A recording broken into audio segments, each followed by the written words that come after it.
एक चीज मी दाखवतो बरं का, इथं चंद्र आहे. हा चंद्र, हा चंद्र आहे बरं का. आता तुम्हाला अजून एक गोष्ट दाखवतो, चंद्र किती लवकर आलाय बघा. अजून सूर्य मावळला पण नाही, बघू शकता.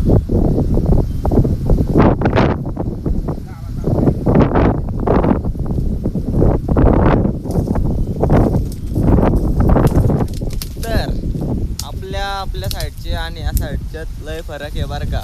नक्की या कोकणला, Konkan enjoy. Tata good bye, next part.